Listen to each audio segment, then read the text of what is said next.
Hello, everybody. My name is Kushi, and today with us we have Ms. Rucha Mistry. She works as a senior regulatory affairs specialist at Loblaws Companies. Hello, Rucha. Thank you for being with us today. Uh, Thank you for inviting.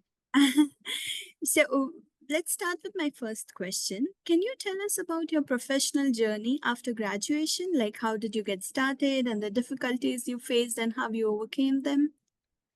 So honestly, as soon as you graduate, there is a difficult journey to get into the industry that you're looking for. So, as others did, I had my own journey of difficulties where, I really tried to get into the industry, which is the food industry. But at the end of the day, what you have to keep in mind is that you got to be open-minded, be positive, you got to carry your confidence, and I think that's the key factor, that when you give interviews, um, no matter how many interviews you give, that's what they see in you, because at that point your resume doesn't really speak much about yourself, because all you just did is graduated from a college or university. So I think the journey being difficult is always there, but you just got to keep in mind that you're fresh out of college, you graduated, you did such a good job, you give yourself the education you need to live in this world. So be proud of that, and I think the rest will just follow you. Right. How did your education at Centennial College prepare you for your career? Honestly, it introduced me to the food industry. It helped me find the path that I wanted to grow in. So different areas of industry like pharmaceutical, food, cosmetics, So I think it's more about, I was trying to find my passion, what I wanted to pursue, what I was interested in. So it's more helped me in that figure. And what skills learned at the college have you used most since you graduated? I think this is more like common like answer, I think.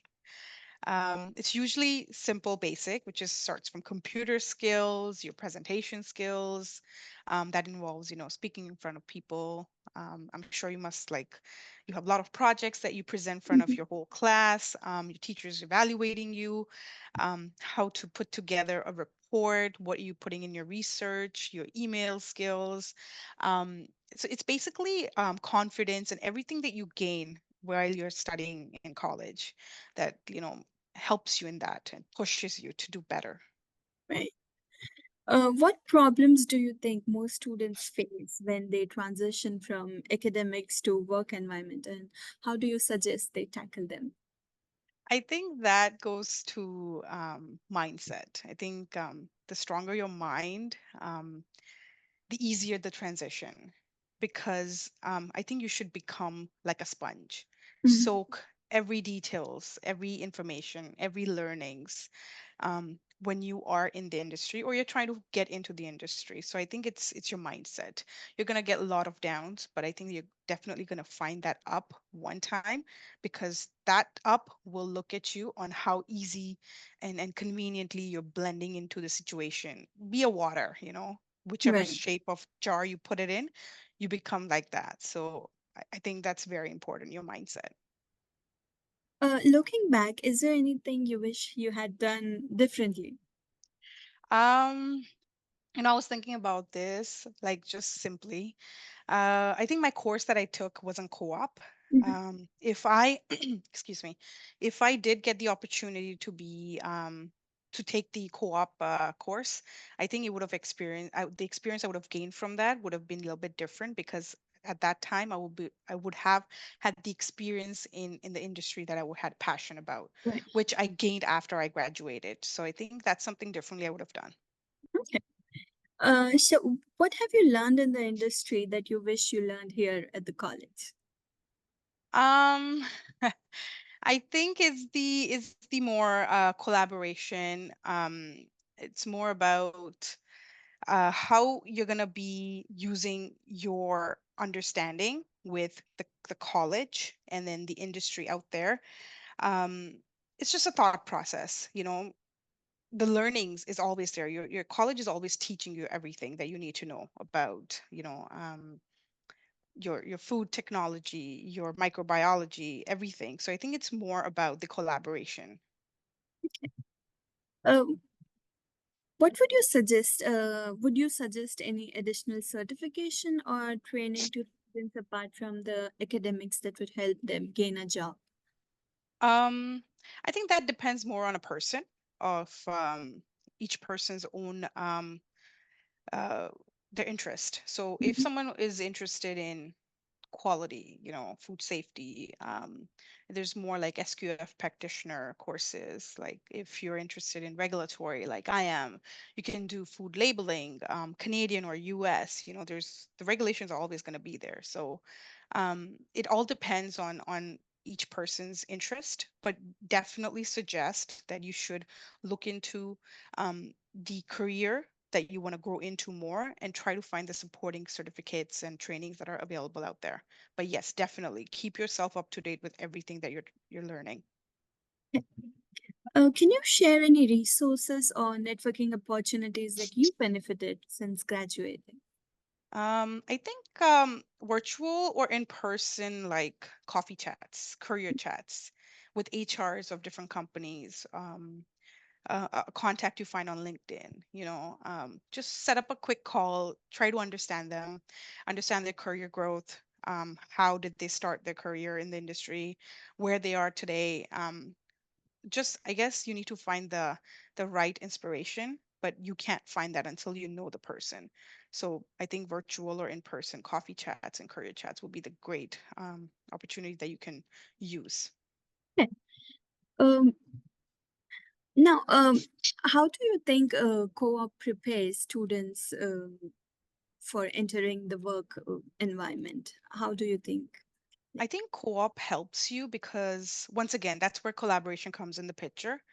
When you have that collaboration with the college and the company, and you're able to use that through co-op programs, um, you get that experience of working in the industry. You get to know what other type of jobs are out there, which you may not know about it at that Mhm. point when you are in college. But when you are in working in the industry, you get to know a lot about the industry.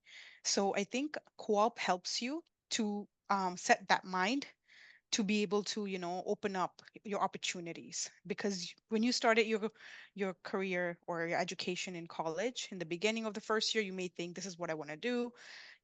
When you hit to that co-op level, you're like, you know what, I didn't know that there is more opportunities in this. So I think it's where it helps a lot.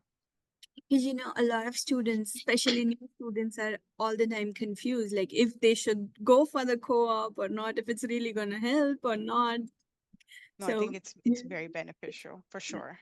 right.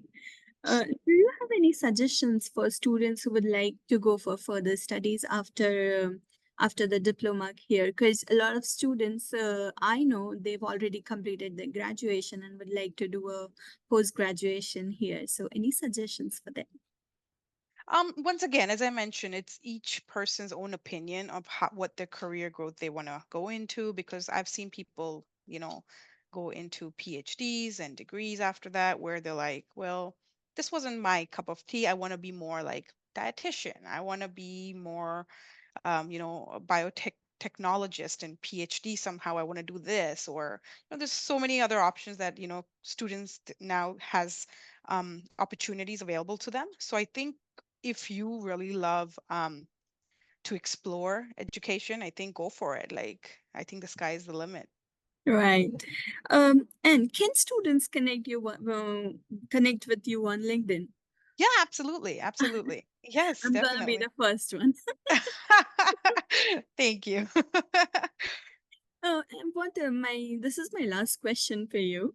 What Mhm. advice would you like to give to the students who are about to graduate or thinking about entering the biotech program? I think the first thing I would say is go on a vacation after you graduate. I would agree. I think that's very important. You go on a vacation, spend some time with your family, just relax, because once you start your journey in the industry, or job hunting, I should say, it's going to be a roller coaster. and you want that mindset to be strong mentally, because that's where mental health comes in the picture. You want to be strong in that. So um, I think just self-care, take time for yourself first, because you know what you're going to do next. It's going to be an experience, and then trust me, it's going to be a positive experience, but at the end of the day, I think you cannot start until your mindset is at a good level. Right. Anything for the new students, because this is fall, a lot of new students have come in. So anything for them. Oh, I just say like be curious, just be curious, ask questions. Because they're at a stage where they're like, this is new to me. This is inspiring. There are professors that will share facts with you at Centennial while I was there, um, which I'm like amazed by it. And I still have my notes where I write it down things. And I think it helps you, like, to tell stories to your kids, or to your, colleagues or anything like that. So I think I would say just be curious and ask questions, and be a sponge again. So, learn the knowledge, have it. Right. Okay, Richa, that is it from my side. Thank you so much for being with us today. And it was really wonderful talking to you. Thank you. Thank you so much. Same here, Kushi. Thank you. Thank you. Anything else you would like to say to the students or?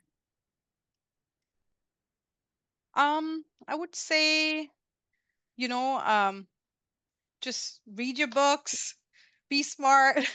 If not, have fun. I think the first year is always where, like, the freedom and the education, the learning, I think they kind of clash there.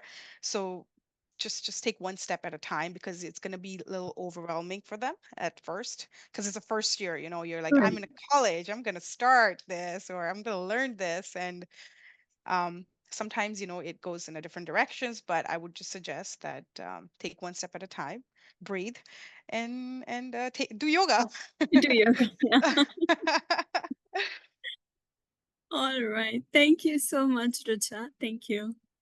Thank you.